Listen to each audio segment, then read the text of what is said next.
Right now, on to the point. One of the deadliest in modern history. Tonight, 8 skiers confirmed dead in yesterday's avalanche near Truckee. It was about a football field in length. The warning tonight from officials. Please avoid the Sierras. A wide open race for California governor. A look at the candidates leading in the polls. A black cowboy is the original cowboy. How one man is working to preserve an often overlooked part of Black history. The bodies of 8 backcountry skiers are found, and the search continues tonight for another skier who is presumed dead. Good evening. Thank you for joining us on To The Point. I'm Becca Habiger. Our team coverage continues on yesterday's deadly avalanche in the Sierra. It's the deadliest in more than 40 years. Nevada and Placer County authorities gave an update this morning on the search and rescue recovery efforts in the mountains near Castle Peak. 6 of the skiers were rescued yesterday. 2 of those were taken to the hospital. They are expected to survive. The group of 15 skiers altogether consisted of 9 women and 6 men ages 30 to 55. They were all part of a backcountry tour group in the process of returning to the trailhead at the end of a 3-day trip when the avalanche occurred. Today, the Nevada County Sheriff's Office was questioned about how to prevent disasters like this from happening. Those are the decisions that the guide company clearly had made. We're still in conversation with them on the decision factors that they made, but definitely a heed for everyone. You know, the backcountry it's beautiful. There's not a lot of people out there, and that's where a lot of people like to recreate. Mother Nature does not seem to it doesn't seem to matter, right? No matter how prepared you are, no matter how experienced you are. Governor Gavin Newsom is sending his condolences, saying in a statement, quote, "Our hearts are with the victims and their families of this horrific tragedy." Local and state officials quickly mobilized a robust search and rescue mission with nearly 100 first responders working in daunting conditions throughout the night to search for these missing backcountry skiers. We mourn this profound loss. And according to the Nevada County Sheriff, yesterday's avalanche is the deadliest skiing avalanche in modern U.S. history. The death toll is more than the 1982 Alpine Meadows avalanche, where 7 people died. One person, Anna Conrad, survived after she was buried for 5 days. The deadliest reported avalanche since the recreational era began in 1950 was when 11 climbers were killed on Mount Rainier in 1981. Our team coverage tonight takes us to Truckee, a little more than 20 miles from where yesterday's avalanche struck. Tonight, reporter Justin Michaels shares how the impact is being felt across the small Sierra town. Snow continuing to fall here in Truckee, California. As much as 3 feet has fallen since Sunday, potentially another foot to come by the end of the week, and even more than that at higher elevation. This as the search continues for the person who is missing and, of course, the recovery of the 8 souls who were lost in the avalanche that happened yesterday morning. This is a very, very somber town right now. Remember, these high Sierra towns are very small. They're very tight-knit. Everybody knows everybody else. You know families, know you friends. They're all part of the same friend groups. And we know right now, different faith leaders from churches all around the High Sierra are coming together to create a service of memorial to those who were lost there in the avalanche. Of course, there was an avalanche warning at the time. There are still avalanche warnings in effect up there at higher elevation, making it very difficult to recover the bodies of those lost and, of course, find the one person who is still missing. In Truckee, California, Justin Michaels, The Weather Channel. Tonight, as officials are urging people to stay home and avoid the storm, the Sierra Avalanche Center is closely monitoring conditions in the backcountry. ABC 10's Jeannie Nguyen joins us in studio with advice from the center's executive director. Well, Becca, the main message here is to not head out to the backcountry right now, but there are some resources available to better prepare people if they plan on facing these conditions. Now, here is some new video tonight showing the conditions in the Truckee area. The Sierra Avalanche Center is a nonprofit organization that works in partnership with the U.S. Forest Service to provide avalanche forecasts and education for safe winter backcountry travel. The center covers about 1,500 square miles of the Central Sierra Nevada mountains in California and Nevada. With storms conditions continuing, the center says the potential for another avalanche is high. They want people to check the forecast ahead of time. Before people head into the backcountry, they should check the Sierra Avalanche Center forecast and know what the avalanche danger rating is, and also what the specific avalanche problems are for that day, and be on the lookout for the signs appropriate to each avalanche problem. Law enforcement officials say the victims and survivors of this avalanche were part of a tour group with the company Blackbird Mountain Guides. The company said they would provide an updated statement after the briefing with officials this morning, but have yet to do so. Now, the last statement from Blackbird Mountain Guides was released last night, saying in part the leadership team is working in full coordination with the Nevada County Sheriff's Office and Nevada County Search and Rescue to support the ongoing rescue operation. Now, the Sierra Avalanche Center says they have staff in the field right now making snow observations. We have more information on their resources on abc10.com. Becca. Ginny, thank you so much. Well, the weather impact alert continues across the region, so let's check in now with meteorologist Brendan Minchef for a look at the current snow conditions. Yeah, and the avalanche danger is still there. It's not going anywhere anytime soon. The avalanche warning is still in effect for the Tahoe region. Now, remember, this is for the backcountry. Ski resorts do their own avalanche control and mitigation, so this doesn't apply to somewhere like Palisades, Tahoe. This applies for off-ski resort travel. And as we look at that avalanche danger, it's high at all elevations, below the tree line, near the tree line, and above the tree line. This is from the Sierra Avalanche Center. Their forecast for tomorrow is high at all elevations, and a large part of this is because we didn't have much snow for a very long stretch, so it created very kind of sugary snow, not very sticky. It became very fine, and then you add all this fluffy snow right on top of it, and with the winds that we've had, that leads to that higher avalanche danger because it's so much easier for that snow to slide. We still have some snow ongoing across the high country right now, rain in the valley, and this is not the end of the storms because although this one wraps up tomorrow, we've got another one on the way Sunday. We'll talk more about that later in the show. Brendan, thank you. Tonight, we continue to track those chances for lower elevation snow. ABC 10's Garjpal Sangha joins us live from Camino, right around 3,000 feet. Garjpal, when did you start seeing snow coming up the hill? Yeah, Becca, it was between Placerville and Camino. Obviously, Placerville is around 1,900 feet. Camino is around 3,000 feet. So what a difference rain in Placerville and snow in Camino can make. And right now, this snowfall started falling about an hour ago. But let's go and show you video that we recorded earlier today. And the town of Camino was digging themselves out because of all the snow that they've received yesterday. And with this winter storm moving in tonight into tomorrow, it could bring something we don't usually see. Snow levels dropping around 1,000 feet.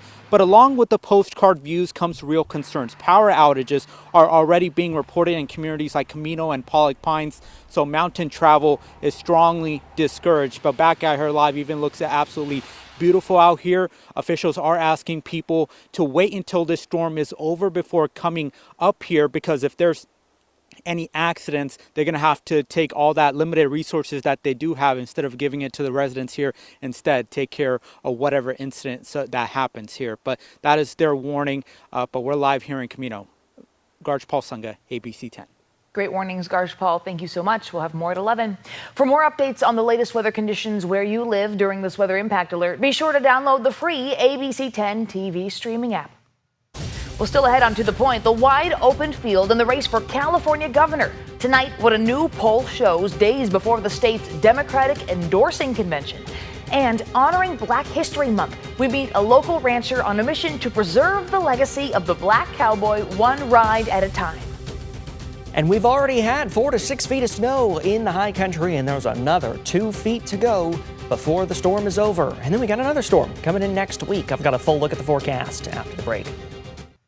ABC 10 meteorologist Brendan Minchef joined us now with a live look at the current conditions. Brendan?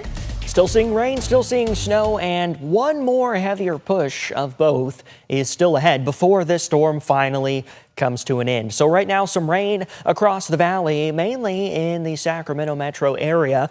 But again, there's more on the way. Snow is starting to pick up and is getting worse. Some of the cameras here are slow to load in, but really the bottom line is 80 is worse than 50 right now at Castle Peak and Donner Summit. Hard to see the roads. Plows are going through right now, but traffic is being held at Alta because of the snow load. Crews working to clear the road. Chains on 50, but 20, 88, and 89 are all closed tonight. So the advice remains the same that it's been the last couple of days. If you don't have to travel up to the high country, don't. Just go ahead and hold off until we get to Friday and Saturday travel, and the roads will be much better. Thursday morning starting off in the upper 30s and low 40s. Strong wind, heavy rain, heavy snow.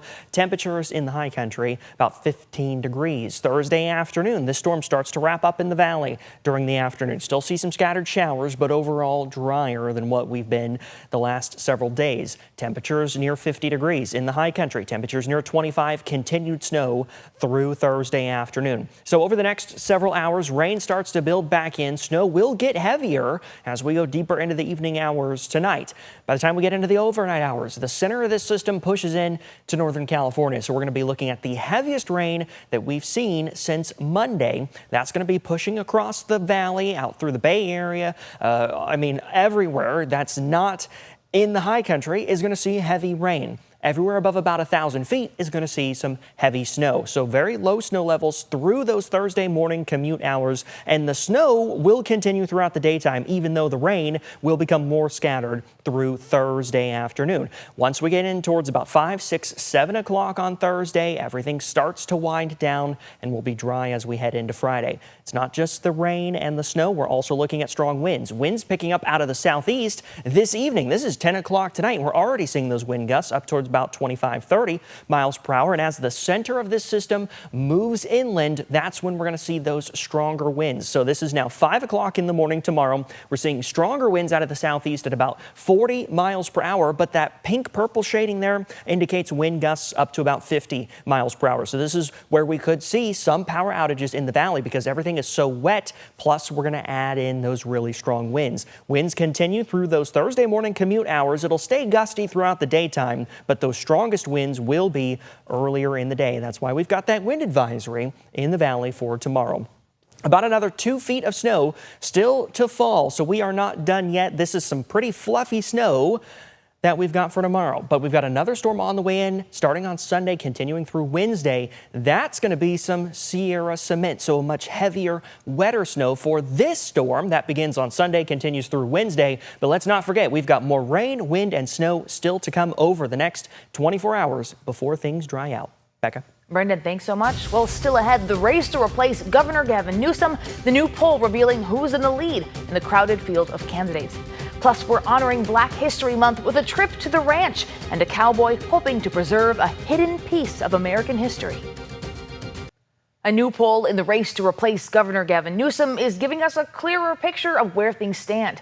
This is just days before the California Democratic Party's state convention, where members will vote to endorse candidates. The new poll asked 1,000 registered California voters which candidate they'd support in the June primary. ABC 10 State Matters political reporter Jenny Ha breaks down the numbers.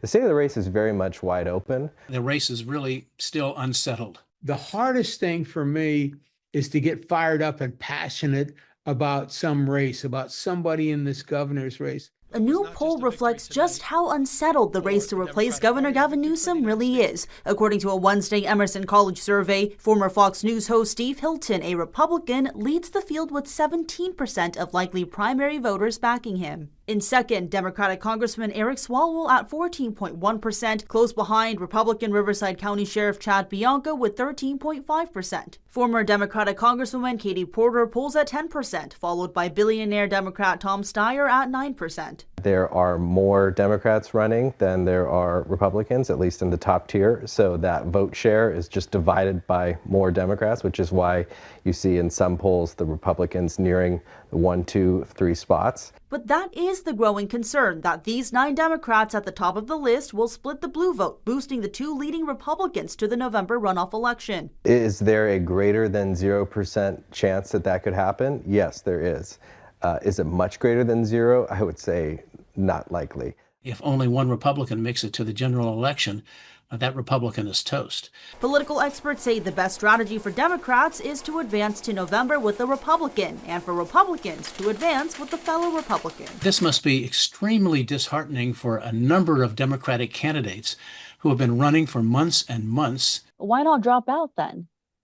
Well, that's a big question and one that will be asked at the convention this weekend. We spoke with the chair of the California Democratic Party. I do expect the field to naturally thin itself, winnow itself out. Tell us a little bit more about party consolidation. I mean, is that something that your party more seriously has to consider as we approach the election? Look, what I am interested in is electing a Democrat to the governor's office once again. The poll also finds 21% of voters remain undecided, an indication experts say the campaign season will only get busier and that it's still an open field. Former VP Harris, Senator Alex Padilla, Attorney General Rob Bonta, are those the names you're still hearing that are floating around as a potential last-minute candidate? Yes. Jenny Ha, ABC 10. Now, we did reach out to all three campaigns, but did not hear back from Bonta or Harris. Both have ruled out running for governor. Senator Padilla's team says he is still a no. ABC 10's Jenny Ha and Alex Bell will be in San Francisco this Friday through Sunday for the California Democratic Party State Convention in San Francisco. We'll bring you team coverage as the party chooses who to endorse in major races. Again, that coverage starts on Friday.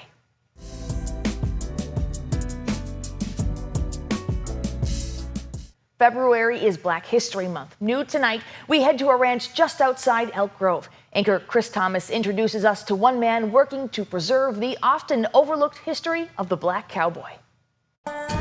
Welcome to Willtown Riders Ranch. We got a couple of mini donkeys over here and a mini horse. We're meeting owner Troy Jackson, who's made it his mission to preserve and share the story of the Black Cowboy. A Black Cowboy is the original cowboy. We are the original cowboy.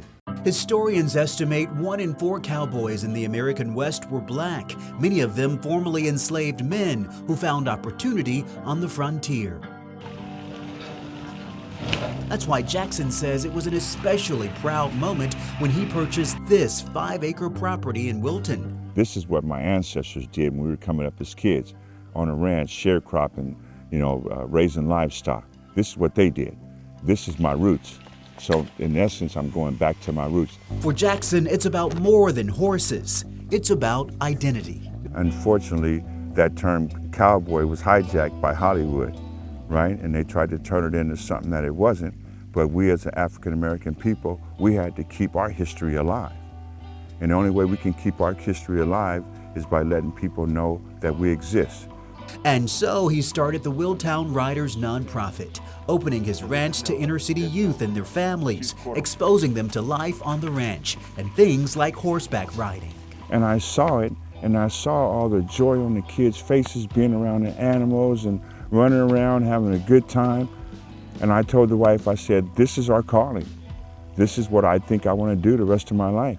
He's working to spread the word in the capital city and beyond with annual events like the Black Cowboys Parade in Oak Park. Just seeing the joy on the people's faces and the moment of shock when they see these black people on horses, like, that's me. I can identify with that person. So Troy jumped on Freeway and I jumped on Jelly Bean for an official horse riding lesson. These beautiful horses have been with the family for more than 20 years, and Troy couldn't help fighting back tears when reflecting on the work he's doing to expose inner-city youth to black cowboys. What does it mean to you to be able to provide these opportunities for people? Well, for me, wow. I get a little emotional.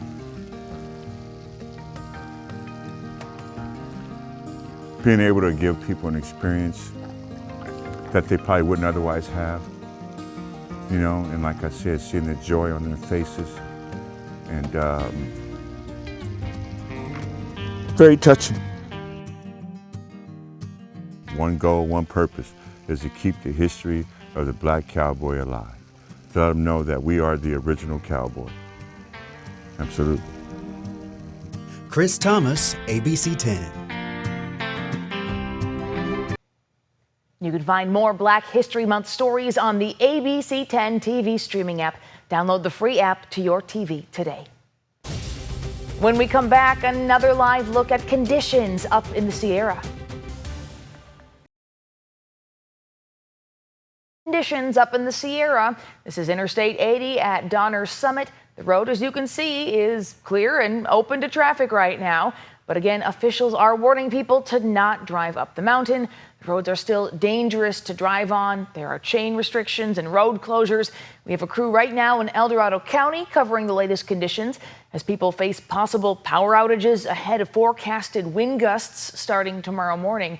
Remember, this storm is not over. These conditions are not over as we get a second round next week. So stay safe, and thank you so much for watching us and inviting us into your home. Hey, if you have something you think we should be looking into, please reach out to the team. You can email us at tothepoint@abc10.com. And To The Point doesn't end here. To watch stories featured on the show, you can download our free ABC 10 streaming app to your TV. Have a great and safe night, and stay warm out there. We'll see you back here tomorrow.